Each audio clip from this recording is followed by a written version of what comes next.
All right, so in the last video we looked at the function y equals 1 over x. That's the simplest possible rational function. Some rational functions you can come up with are actually just transformations of 1 over x. Not all rational functions, but some of them. And so let's look at an example of one of those.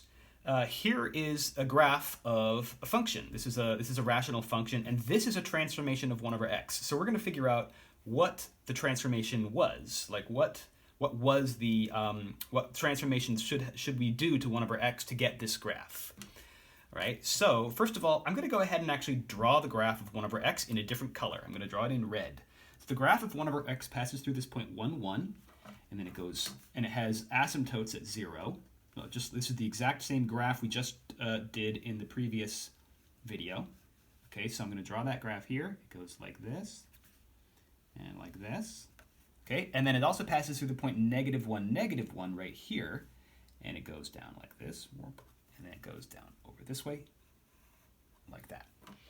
Okay, so the question is, well, what should we do to this graph? First of all, the original graph of y equals 1 over x, this graph has the pieces of the hyperbola in the top right and bottom left, but this new graph actually has the pieces in the top left and bottom right.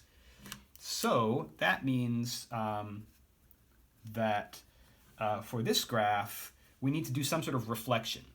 And it turns out if you make y negative and stick a negative in the numerator over here, that's exactly the same as making x negative. So you know you could make it -1 over x or 1 over -x, and it's the same thing. And if you think about that, that's saying you think about that in terms of reflection. That's saying reflection over the y-axis is the same as reflection over the x-axis. Gosh, I can't make my hand do that. Gosh, it's terrible.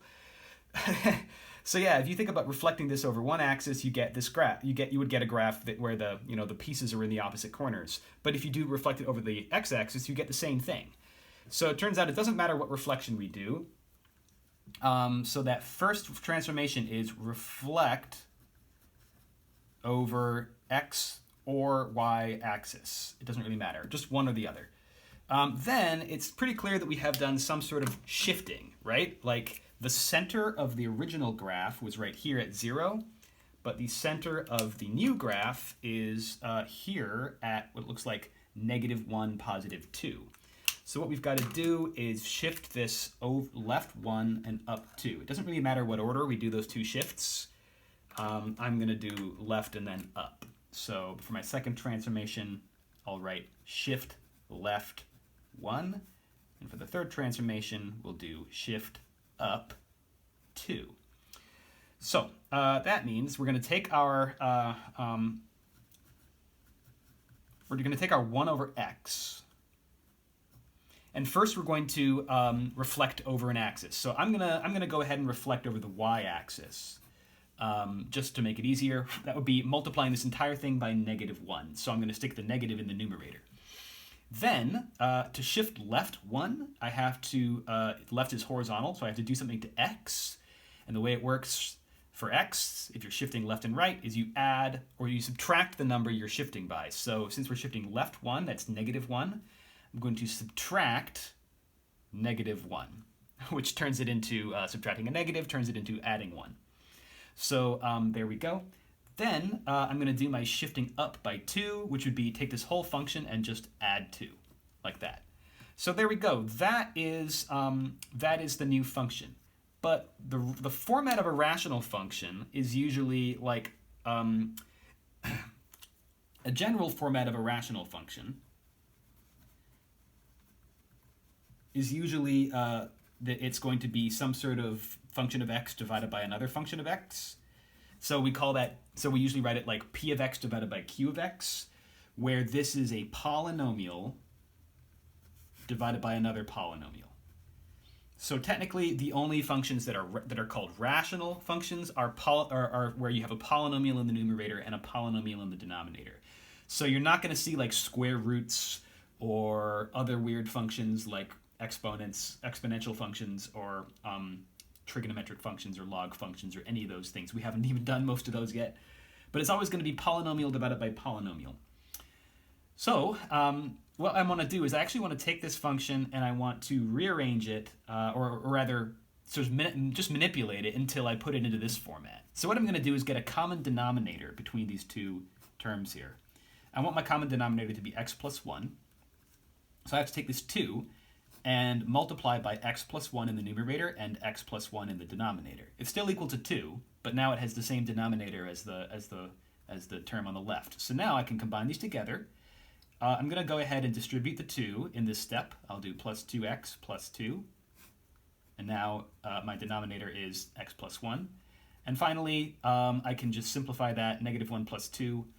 And I get 2x plus 1 over x plus 1. So that is my function f of x, which is a transformation of 1 over x.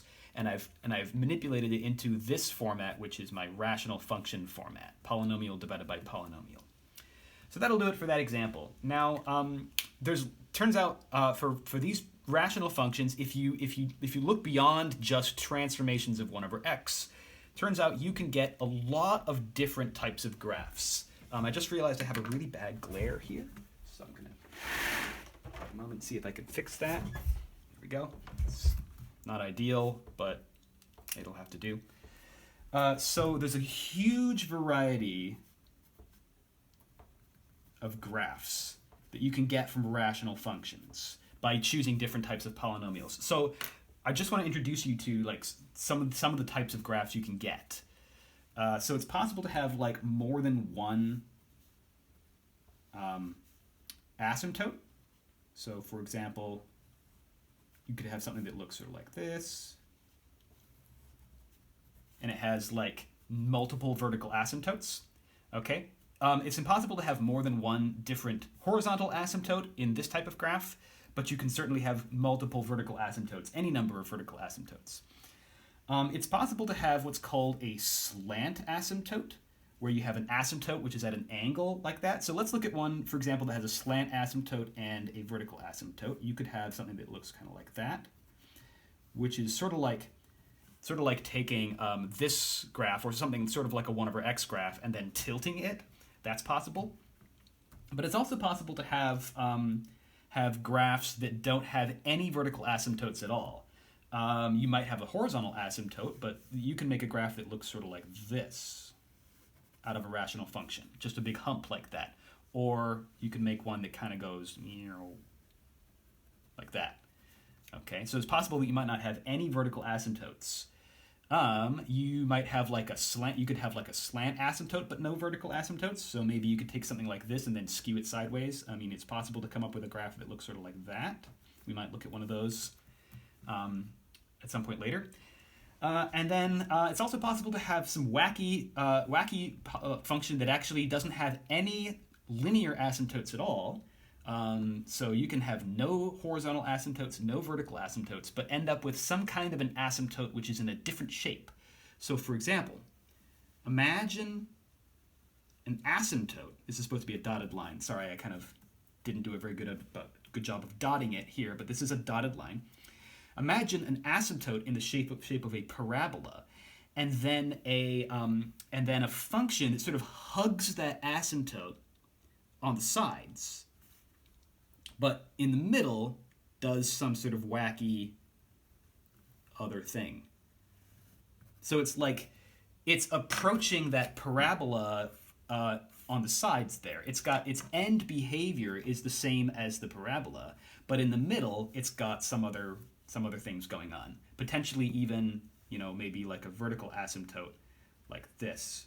Like you could have something that sort of goes like that and approaches a parabola shape, but then it has this vertical asymptote as well.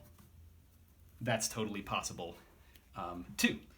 So there's a huge variety of different types of graphs. I just wanted to introduce you to that and warn you in advance that you shouldn't expect rational functions to always have vertical asymptotes or always have horizontal asymptotes or whatever. There's all kinds of things. Be ready, be prepared.